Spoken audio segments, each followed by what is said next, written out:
Olá, boa noite. Vamos dar continuidade às nossas conversas de arte em tempos de guerra. Hoje, quinta-feira, vamos continuar falando das noites de alguns, e essa noite será uma noite particular. Então vamos aguardar os nossos fiéis amigos aí que estão sempre presentes, e também tem bastante gente nova que eu estou vendo, e eu agradeço aí a fidelidade de vocês. Então, boa noite a todo mundo que está entrando. Então a gente está fazendo um esforço, né, de ficar, mas é impossível não dizer que nós todos estamos, imagino que todos estão extremamente angustiados, como eu estou, e deprimidos com, obviamente que não estou falando da pandemia, estou falando da situação, do país, da falta de esperança, e que nós temos um bandido, um gangster nos governando. Não sei quantas pessoas estão ao lado dele, mas estamos assim completamente naufragando, né, como sociedade, pelo menos os meus valores. E ainda bem que tem alguns momentos que a gente tem que recorrer, eu acho que só sobra a arte para acolher a alma, acolher o que a gente tem de humano, de dignidade e de humanidade. Eu acho que não consigo mais entender que tipo de resistência a gente tem que ter. Enfim, meus pensamentos são os piores que podem dar, que nós estamos conseguindo nos afundar mais. Por exemplo, o que está acontecendo no Instituto de Patrimônio Histórico e Artístico Nacional, uma instituição que foi fundada pelo Mário de Andrade para preservar a memória do nosso patrimônio material e imaterial, e que agora está entregue praticamente, eu diria para vocês, a milícias, a milícia, a bandidos. Então, realmente, eu não entendo o silêncio da classe artística frente a isso, que me assusta também. Porque eu acho que a gente chegou aonde eu jamais pude imaginar. A gente está preocupado com não só a realização de um trabalho pessoal, mas, enfim, a consequência do nosso trabalho no mundo e a responsabilidade disso. Eu entendo ser artista, é isso, não é uma coisa de ficar olhando para o próprio umbigo. A consequência é colocar nosso trabalho, as nossas reflexões na polis, né? Na cidade, no mundo, na sua cultura, e a gente se responsabiliza por todas as discussões que estão acontecendo. Então, eu quero dizer que, para mim, é inconcebível um artista não ter um posicionamento claro, porque o posicionamento não está na mensagem da arte, é outra coisa. Então, você pode continuar a fazer o trabalho de uma característica mais intimista, é o seu posicionamento social. Então tem de deixar isso bem claro. Bom, já entrou bastante gente, então eu não posso... O assunto que eu quero abordar com vocês hoje, como eu estou falando de noites, eu não sei quantas noites e o que associam para vocês, se as noites têm as suas claridades, tem noites que têm pesadelos, que têm sonhos leves, que têm erotismo. Afinal, fomos concebidos numa noite, né? Bom, várias lembranças. Mas hoje, vocês devem estar lembrados que eu fiz, há bem pouco tempo, eu fiz uma visita ao ateliê do Picasso, me baseando em fotos de um fotógrafo, David Douglas Duncan, e é um livro que foi editado com papel mais simples nos anos 60, se eu não me engano, deixa eu ver, 66, por aí, 1966, e chamava-se O Mundo Privado de Pablo Picasso. Então o David Douglas Duncan fez um livro que eu fiz um comentário, que para mim é um dos livros mais bonitos da história da arte. Esse livro vocês conseguem comprar na estante virtual, aí em sebo, que ele é um livro baratinho, com texto delicioso, e que foi feito milhares e milhares de edições em tantas e tantas línguas, assim, português, espanhol, italiano, alemão, japonês, chinês, enfim. Bom, o Picasso nessa época era um artista mundialmente famoso, então fazia todo sentido. O que eu estou querendo contar? Quando o Picasso morre em 1973, em abril de 73, os herdeiros diretos do Picasso, os filhos e a viúva, a última esposa dele, a Jaqueline, tem um acordo com o governo francês que a França tem umas leis bastante rígidas, a transmissão da herança, o governo fica com uma parte bem substanciosa. Então, parte desse acervo dessa transação, dessa transmissão para os herdeiros, o imposto que deveria ter sido pago foi pago com obras de arte que deu para realizar o Museu Picasso, que está hoje em Paris. Bom, o David Douglas Duncan, esse fotógrafo, ele é convidado para fazer a primeira entrada logo após a morte do Picasso. É a primeira pessoa que entra. Então, eu resolvi fazer, como eu tinha feito de uma maneira extremamente luminosa aquela visita ao ateliê, nós vamos visitar um outro ateliê, que é o último ateliê do Picasso, que é Notre-Dame-de-Vie, no vilarejo, no sul da França, e nós vamos entrar numa noite após a morte dele. Então, eu acho que eu vou começar, porque eu tenho bastante imagens, eu acho que as imagens falam. Aliás, o livro que eu vou mostrar para vocês também tem em sebo, até recomendo. É um livro maravilhoso chamado Ateliê Silencioso, do David Douglas Duncan, e que ele é impresso em tonalidades, ele é preto e branco o livro, ele é impresso em tonalidade de preto, com uma densidade, poucas vezes eu vi, com um processo de impressão que não se usa mais, mas é lindíssimo. Bom, nós estamos, assim, é uma oportunidade, porque o que eu pretendo fazer com vocês é uma visita íntima, que nós vamos poder bisbilhotar um pouco o que está em cima das mesas, nós vamos poder, vamos dizer assim, fuçar, gosto dessa palavra, fuçar, bisbilhotar um pouco alguns desenhos que ficaram largados, alguns trabalhos inacabados e, obviamente, trabalhos antigos, porque o Picasso sempre deixou no espaço de trabalho dele uma espécie de contínua interlocução do trabalho que está sendo feito com trabalhos de outras épocas, criando sempre uma espécie de diálogo cruzado entre os trabalhos. Então, eu acho que isso, inclusive, dá uma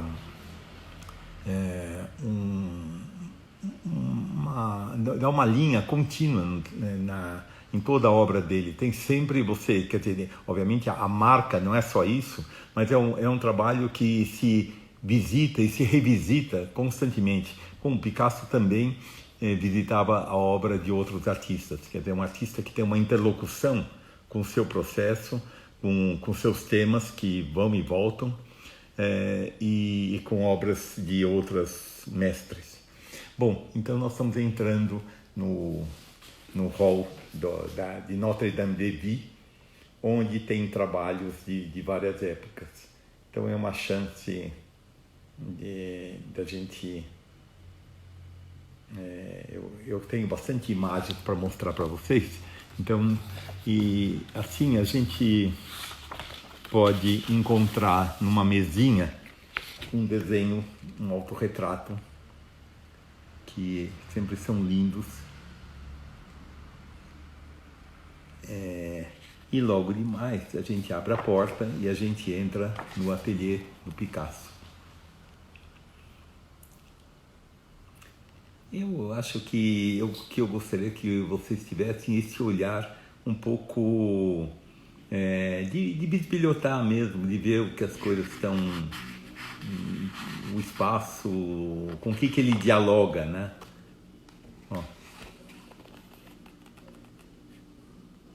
eu acho que é uma chance, eu não sei quantos de vocês já tinham entrado assim, no, nessa intimidade que eu não, de jeito nenhum, eu não quero transformar, mitificar, fetichizar isso, eu acho bobagem, bobagem total, porque a obra do Picasso não está aqui, mas tem alguma coisa da atmosfera, é como se ele acabou de sair daqui, tem uma energia dele que ainda a gente pode olhar e que a gente reconhecer no trabalho, né? Que está sempre no trabalho dele. Bom, vocês devem ver, esse livro foi editado em 1974, por aí. Ele é interessantíssimo como qualidade de de impressão. Esses pretos, tem pretos quentes, pretos frios, que dão uma intensidade para a fotografia muito bonita.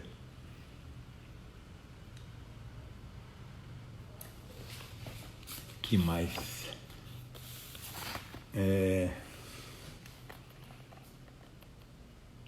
E dá para ver isso que eu estou falando, que o Picasso ele tem constantemente trabalhos de várias épocas dele, né? No espaço que ele habita. Eu vou fazer isso e eu vou depois abrir alguns trabalhos, alguma pasta que tem trabalhos que a gente vê. Por exemplo, essa pintura bem do começo, aliás, as duas que estão ali no ateliê dele. Então, constantemente o Picasso tinha isso de pilhas de trabalhos de várias épocas, trabalhos acabados, trabalhos inacabados, trabalhos que hoje estão nos museus, mas que tinha esse diálogo que eu acho que é uma espécie de uma conversa, um diálogo permanente dele com o seu processo, né? Ele está seu processo criativo. O Picasso não, ele tem uma ação impressionante, né? Como ele, uma pulsão de trabalho. Ele é reflexivo. Aliás, basta ver, ele é um cara famoso pelas frases curtas. Não é um artista de escrever texto. Não é esse tipo como Matisse era, né? Matisse, as reflexões sobre arte são mais tem mais documentos disso, né? O Picasso é menos. Mas é interessante como a gente vê livros, desenhos, pastas no ateliê dele, as referências que estão ali, que às vezes a gente até reconhece um trabalho ou outro, a gente reconhece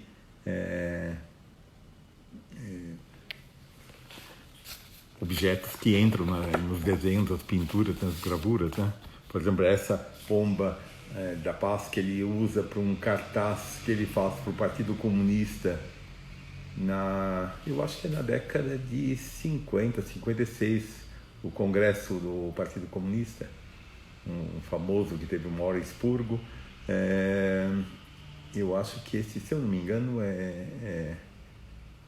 esse cartaz é dessa época. Alguém está falando que é arrumado? Não. Ele era que os inventariantes, o próprio governo estava fazendo essa visita junto. Obviamente você vê que ele limparam um pouco o espaço para, vamos dizer, catalogar a obra dele, né? Eu conheci uma pessoa que se hospedou nessa casa, que me falava que abria assim no quarto, em qualquer lugar da casa abria gavetas, assim, estava cheio de trabalho, de desenhos, de anotações, em qualquer cômodo da casa, que era uma casa muito grande. Então, tudo isso que eu estou falando não tem a menor importância, é mais para a gente entrar no clima e para falar dessas noites particulares que eu Picasso muitas vezes trabalhava, uma curiosidade, ele pintava durante o dia, pintava muitas vezes à noite também. Que interessava para ele, às vezes, essa luz artificial, a luz artificial em relação ao modelo que ele está trabalhando, modelo, seja uma figura humana, ou seja uma natureza morta, etc. Essa luz e sombra, essa luz artificial sempre interessou ele. E aqui a gente vê uma coisa que são recortes, estudos de escultura que de repente constituem, às vezes ele entra para constituir o universo lírico dele, né? Eu em seguida vou abrir uma pasta para vocês com pequenos recortes, rabiscos que ele fez para os filhos. Então eu acho, aqui são uma série de retratos, de recortes que ele fez da esposa dele, Jaqueline, e que estão agrupados ali pelo tema, provavelmente, né, para essa catalogação. Mas o fotógrafo, ele tem uma sensibilidade muito grande, né, de pegar os ângulos. E aqui são sempre retratos da Jaqueline, da última esposa dele, né, que estão aqui encostados. Que tem muitas dessas pinturas, grande parte delas estão lá no Museu Picasso, assim como tem desenhos também, mas como são desenhos mais desconhecidos, eu acho uma oportunidade de vocês verem, e esse olhar nosso que fuça, outra palavra que eu acho bonita, fuça gavetas, fuça e que a gente entende toda essa energia vital, essa celebração da vida, né? Picasso tem ele fala da criação, uma celebração da vida, celebração do ato. Eu acho que o desenho dele é uma celebração do ato de pintar, do ato de desenhar. E a Laura Abreu está dizendo, sim, os espaços são territórios instigantes dos espaços, né? Eu tenho medo de, vamos dizer, mitificar, de começar a chaquear um conteúdo. Eu acho que tem uma oportunidade de a gente ter um olhar investigativo um pouco. Todos esses são retratos da Jaqueline, bem dos últimos anos de vida dele, mas que tem uma potência incrível, né? Se vocês verem como que o Picasso, o tempo inteiro dele na expressão, ele vai buscando uma espécie de intensidade luminosa na imagem. Então ela vai ganhando um sentido, vamos dizer, dramático. De novo eu insisto, a palavra dramático, no sentido que eu estou usando, é dos contrastes emocionais que a imagem nos provoca, como num teatro. Um dramático não como uma coisa ruim, porque às vezes há um mau entendimento do que eu quero dizer. Eu acho que ele sabe fazer isso. Então, por isso que ele intensifica, ele fica nessa pintura que tem mistura de materiais. Aqui, você sabe que eu não sei, inclusive, se elas têm cor ou não, porque o livro não é para isso, eu não saberia dizer. Mas o que eu vejo é que ela tem muito carvão aqui atrás. Então, eu não sei se ela é um guache, que material que é. Sim, ele trabalhava compulsivamente. O Picasso é um artista que ele mesmo falava que ele não queria ter o tempo do pensamento. O pensamento no Picasso não pode anteceder o ato. Ele é um artista que vigia o tempo inteiro para que o olhar e a ação diretamente é uma resposta do que o olhar faz. É como se ele não deixa a mão ser contaminada pelo pensamento. Ele é um artista que explora isso e que... Nossa, essa seleção eu achei incrível, hein? De retratos da Jaqueline, que a gente está vendo em cima de uma mesa lá, a pilha. Eu estou mentindo, hein, gente? Eu estou fingindo que a gente está olhando o ateliê dele nesse espírito. Então, a capacidade de também dar... usar materiais diferentes, ele não tem... O que ele está buscando sempre, eu acho que é uma intensidade expressiva, né? Diferente do que eu quero dizer, mas ele não está no gesto, o gesto dele está aí e tudo, mas o que ele busca é acho que é uma intensidade da imagem, né? Que é também do objeto que ele está olhando. É um objeto que é atravessado pelo desejo dele. Eu estou falando o olhar como a realização de um desejo, de posse, né? Ele tem um lado assim, que a gente poderia dizer quase sexual, né? O olhar dele, eu diria, que tem ele atravessa, ele transforma em coisa. A coisa olhada se transforma numa coisa que é o desejo, né? Então, ele tem muito essa procura desse gesto. Não é um gesto heróico, não é um gesto como outros artistas. Agora, repara um trabalho como esse, como o que leva ele a continuar o trabalho é a luz, é uma investigação. Ele fragmenta o rosto, ele põe quase que 2 sistemas de representação do rosto, o perfil e de frente. E o que ele vai vendo é isso constantemente, né? A relação do claro e escuro, que eu gostaria que vocês viajassem, né? O jogo de luzes, né? É permanente, hein, no Picasso, permanente. Então a desconstrução da forma, sim, mas sob a luz. Quer dizer, ela acontece com o efeito dos jogos de claro e escuro.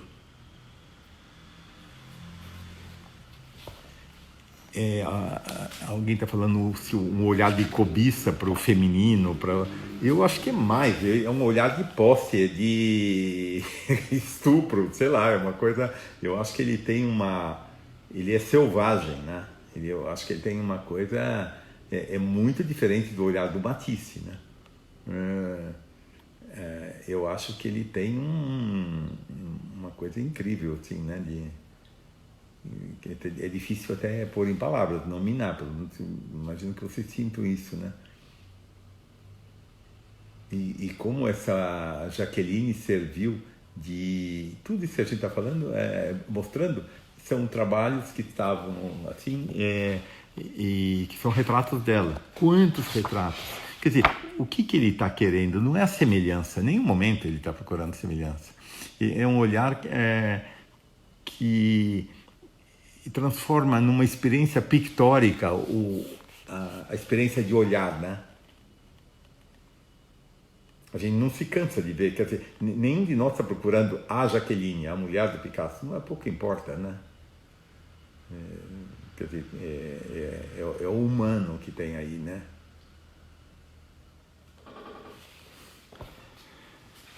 E mesmo a figura, né, o autorretrato, que o Picasso tem muito uma questão de uma triangulação. A gente olha, muitas vezes ele tem o tema que o observador olha, que tem o artista ou o escultor que olha modelo. Então a gente olha alguém que olha. Esse é um assunto que é muito recorrente na obra dele.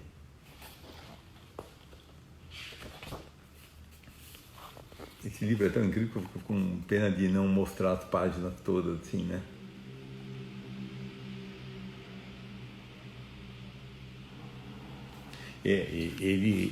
O Picasso, ele, quando ele morre, se eu não me engano, ele tinha 92 anos, 91, uma coisa assim. É impressionante que ele não parou de olhar os mestres. Então, tem um fragmento de um desenho, que faz conta a gente está achando um desenho rasgado, é uma figura que ele está olhando de alguma pintura, sei lá, se é de Velázquez, Aqui logo no começo tinha um que eu acho que eu pulei a página, que é um desenho que ele fez. Olha que linda essa foto. Onde ele sentava. Eu acho que é impressionante essa possibilidade que a gente tem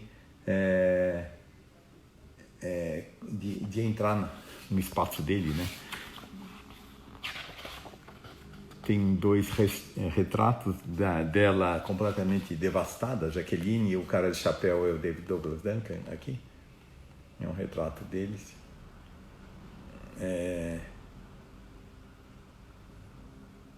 e tem ela que foi uma mulher tão bonita e uma mulher tão retratada por ele.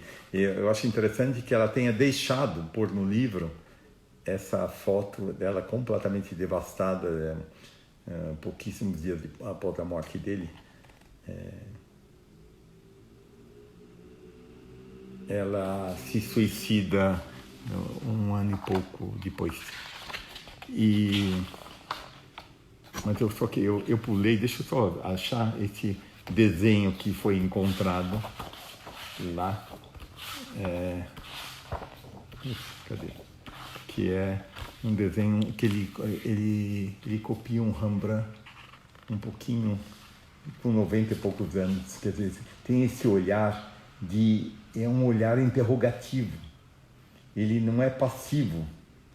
É um olhar de dominar, de possuir mesmo o melhor do outro, né? Eu acho incrível isso do Picasso. Então, o que eu vou fazer com vocês, eu não vou parar a visita daqui, não. Eu vou abrir umas gavetas que tem aqui, que tenho desenhos, eu tenho desenhos que ele fez para os filhos, e é isso que eu vou mostrar. Nessa bagunça toda, tem tantas pastas que então eu vou abrir uma pastinha que a gente achou que ninguém viu que a gente está mexendo, tá bom? Então eu vou... Aqui eu acho quase que eu vou mostrar tudo, assim, porque eu achei aqui uns desenhos, colagens, recortes que ele fez para os filhos e que estavam lá. Por que eu estou mostrando isso? Porque aqui não é o grande Picasso, mas às vezes a gente entrar numa intimidade é reveladora do processo.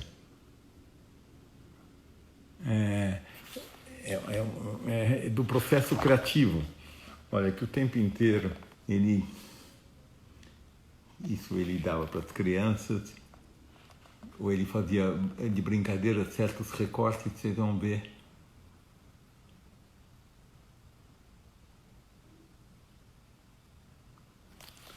Eu vou entrar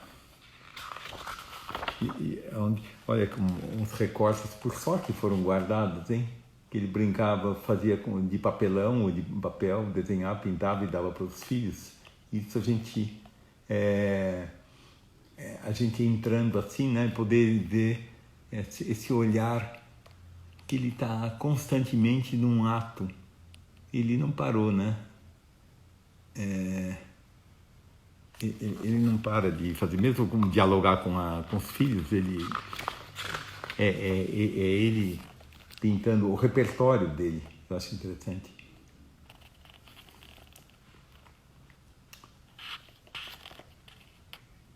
Desculpe, as páginas aqui são pretas, então tem um brilho que eu não consigo controlar para vocês, desculpe.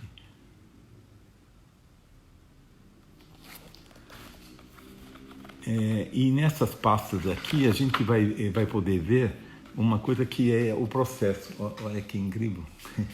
E ele desenhando para os filhos, eu acho lindo, né? Isso.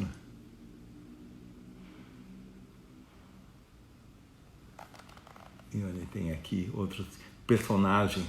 E se você olhar, aqui tem tudo, né? Mesmo quando está brincando com os filhos, tem a obra, ele o tempo inteiro está nesse universo, né? O onírico. Às vezes ele visita textos literários. Eu tenho uma gravurinha dele que é de um...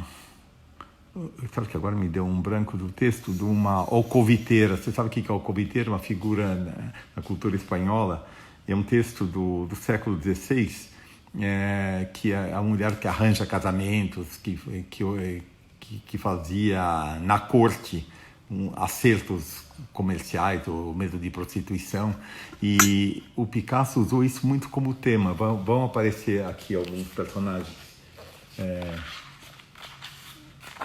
dessa. E eu vou abrir uma outra pasta que a gente vai ver.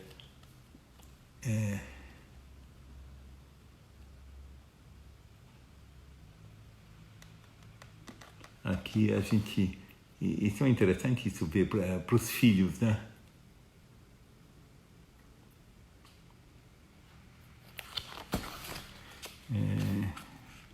Eu acho que é uma oportunidade rara ver mesmo esse papagaio.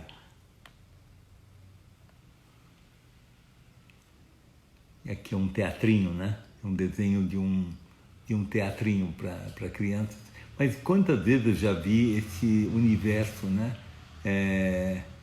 Que está na obra dele. Tem sempre esses personagens que vão e voltam.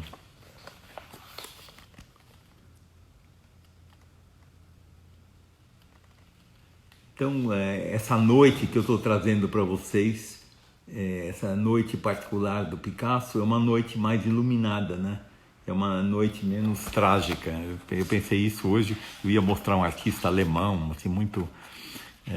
eu acho que a gente já está muito carregado. Pensei, deixa eu achar alguma coisa que tenha... que tenha mais leveza. Mas olha que lindo, inclusive é um desenho da família, ó.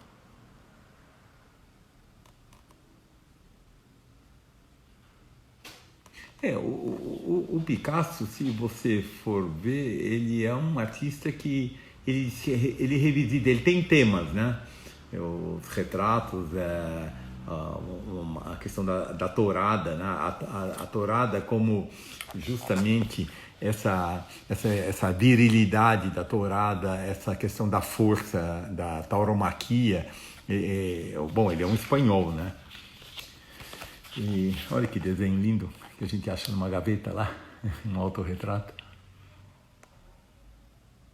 Bom, aqui claramente isso que eu falei, né? Como ele pensa, ele desenha, o que ele está perseguindo? É a forma sim, mas é através da luz. É o jogo do claro e escuro. Essa é a chave. Quem entrar na obra do Picasso, olha a luz. A obra dele está sempre nos evidenciando a observação dele da luz. E a Laura Abreu está fazendo um comentário que esses desenhos para os filhos lembra uma obra do Calder, que é o Circo, que é linda, que vocês podem olhar na internet. Mas olha, até de autorretratos.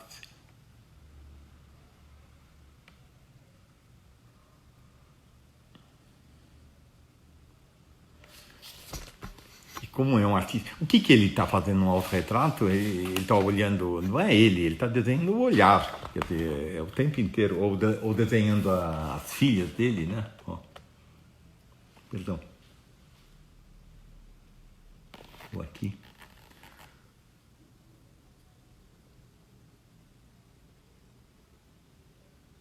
Então, isso que eu falei é super importante na obra do Picasso, que ele não quer que se interponha entre o ato dele fazer o pensamento. Ele não pode, ele expulsa o pensamento para buscar uma crença, numa expressão, vamos dizer assim, não civilizada, entre aspas, tá ok? Podia dizer dessa maneira. Civilizada que não passe pela racionalização, né?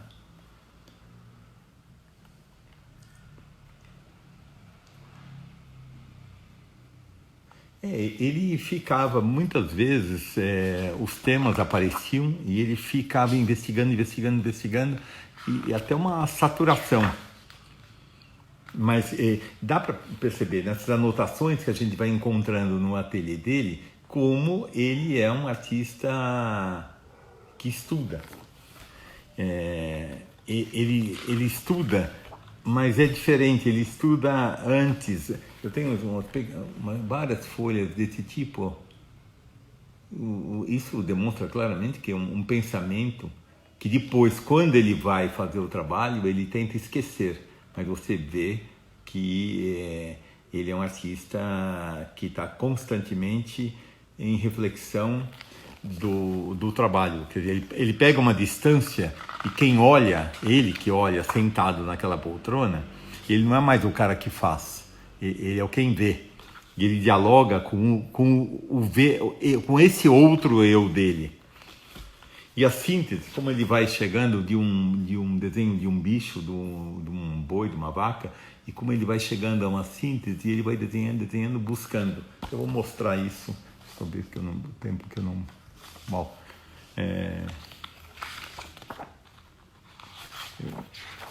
que é muito famoso, mas esses caderninhos a gente percebe claramente como ele vai chegando, como ele entra com a sombra, como ele vai sintetizando, ele vai sintetizando a observação dele. Aqui eu tenho, no ateliê a gente acha umas pastas assim com umas litogravuras. Para quem não sabe, é uma gravura que utiliza uma pedra especial para... A litogravura é uma linguagem que se aproxima muito próximo, o efeito dela como um desenho. O que eu queria mostrar aqui é que às vezes tem estágios diferentes da imagem. Então a mesma gravura, você vê em estágios que depois ele decide trabalhar mais na imagem. Então aqui a mesma gravura, que depois ela ficou toda mais escura, como essa aqui, né? É o estágio final. Mas ele é um artista que está sempre procurando nesse jogo de claro e escuro,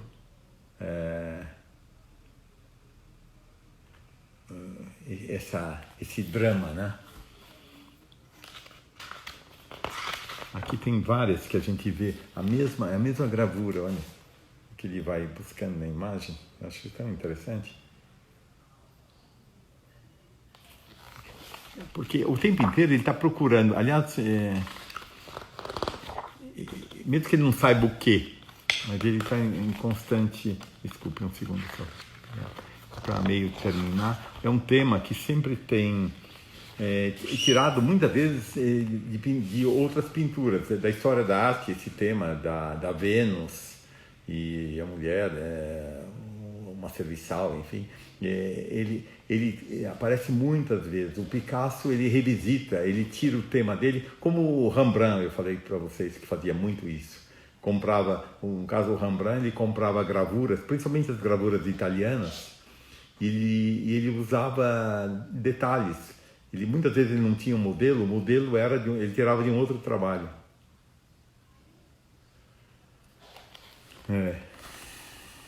É isso, alguém está falando, eu não olhei quem que eu tô, meu óculos eu não enxerguei. Alguém está lembrando de uma frase, eu não procuro, eu acho. Que quer dizer isso, que ele tenta trabalhar num estado que não é comandado pela razão. E aqui, meio para terminar, é uma série de litogravuras que ele começa mais figurativo, esse boi...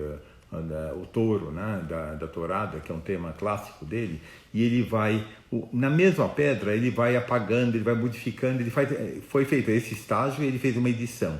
Depois ele faz esse e faz uma edição de gravura. E aí ele vai mudando. E aqui é a mesma matriz, ó, que ele fez uma edição assim, nesse estágio, depois ele vai mudando, ele vai apagando, por isso que sobra essa matéria, vamos dizer, entre aspas, esse sujinho aqui, que são apagamentos que ele vai fazendo essa sequência. E é lindo porque ele vai sintetizando o touro até chegar aqui, olha. E a gente tinha visto naqueles outros caderninhos que eu mostrei, anotações, como ele foi, depois de fazer isso, é que ele vai para os caderninhos. Agora, ele era um artista malandro, hein, gente? Ele gostava sempre disso. Essas frases dele também são frases de efeito que causavam, né? Bom, eu vou olhar, eu não tive condições de olhar o que vocês estavam me perguntando. Tem um filme que mostra mudanças que ele faz no processo de desenho. Inclusive está na internet, no Facebook, eu vejo toda hora esse filme que ele fez pro Clouseau, né? O Clouseau que fez o filme, que fez ele pintar num vidro.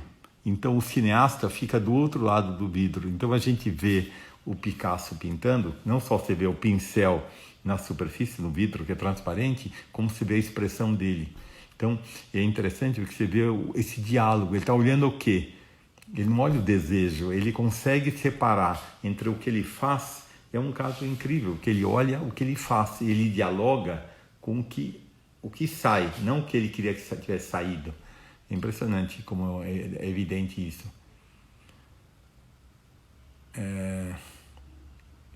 Deixa eu ver se eu pulei alguma coisa.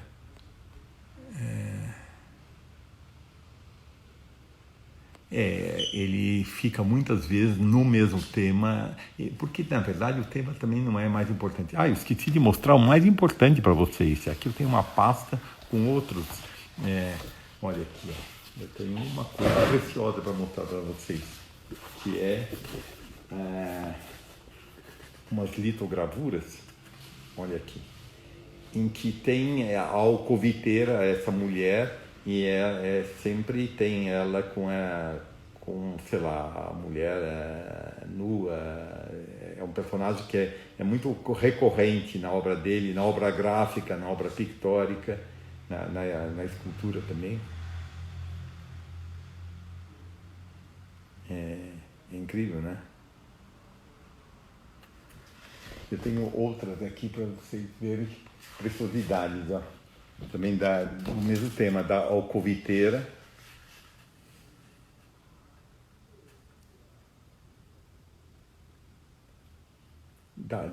Eu espero que esteja dando para ver, né? Eu não sei se vocês veem com os nomes das pessoas que estão, as frases também, mas enfim. Aqui é só uma referência, não tenho condições de mostrar. Agora, é interessante a gente ver, aqui eu tenho condições de mostrar como o Picasso faz a forma e mesmo eu tenho condições de mostrar a sobreposição de tintas, vocês estão vendo que é tão bonito. E ele não tem, embora ele fosse um desenhista excepcional, se a solução formal que ele dá para os braços, para a mão, é tosca. Mas o que ele está buscando não é uma excelência no traço, que não é um virtuosismo. É engraçado que o trabalho dele fica com uma potência, mas que não é regido por esse valor do bem desenhar, do bem pegar a forma. Não é isso. É um mistério, né? É misterioso a gente dizer o que é. Eu cheguei a mostrar esse aqui escuro, vou mostrar mais dois aqui. Não, mas olha como que a mancha, o que ele procura com a mancha é evidenciar a figura, o personagem, numa luz. O Picasso o tempo inteiro ele está fazendo isso. O tempo inteiro a função das manchas é aquela, que eu vou usar a palavra, dramatizar o tema, né? Criar. Ele tem a linha, mas essas aguadas que ele dá, ele vai intensificando, inclusive são várias camadas, estou me aproximando de propósito para vocês verem.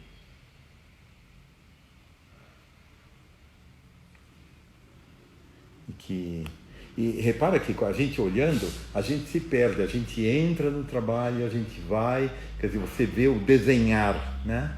Ele vai se desenhando e você vai pegando carona nessa experiência.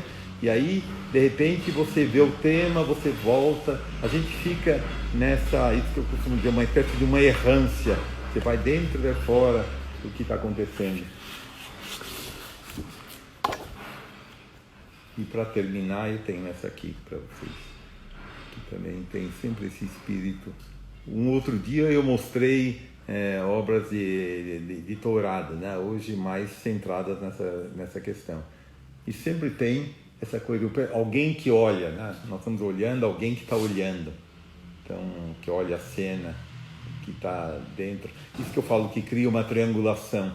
Tem os personagens lá atrás, tem esse de chapéu aqui, que ele está olhando. E nós estamos olhando alguém que olha. É uma chave para entrar na obra do Picasso. Tem muito isso. Bom, gente, deixa eu ver agora mais se vocês têm mais algumas perguntas. É o que eu tinha preparado para hoje. Sim, é um desenho sem pudor, né? ele consegue. O que ele faz com pudor, eu não sei. O Picasso é uma boa observação.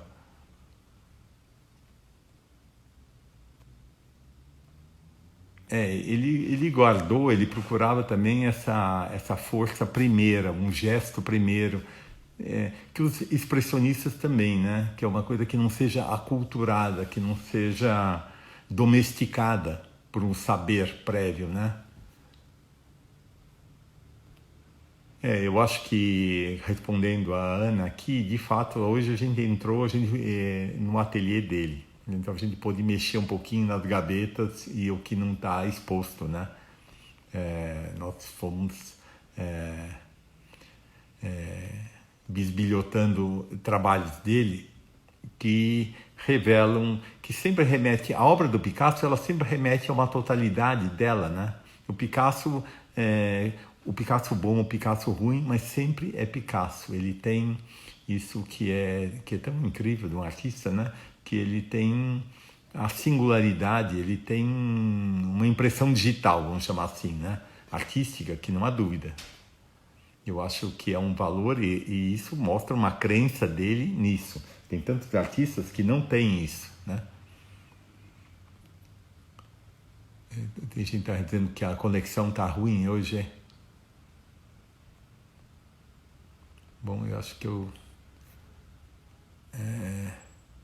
não sei se eu acho que eu respondi tudo, não estou vendo mais perguntas aqui.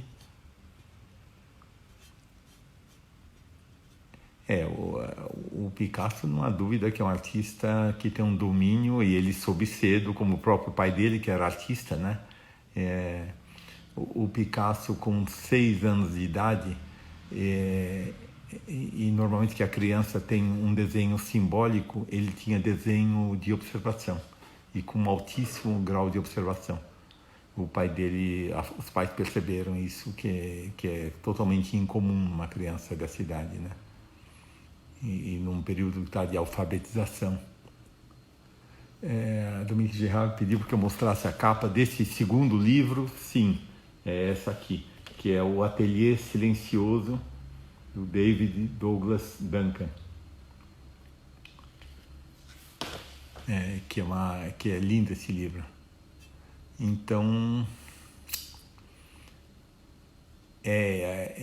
a Lúcia está dizendo que é um olhar que devassa, né? Eu acho que ele tem isso, ele tem... Bom, a gente vê essas fotos, tantos fotógrafos fotografaram o olhar dele, porque tinha isso, esse olhar espanhol, tinha esse olhar, olhos escuros, castanhos, assim, negros, né? Que tem uma coisa... tem uma força, né? Uma força primitiva, né? Bom, eu acho que aqui não tinham perguntas, então no comecinho acho que não tem perguntas.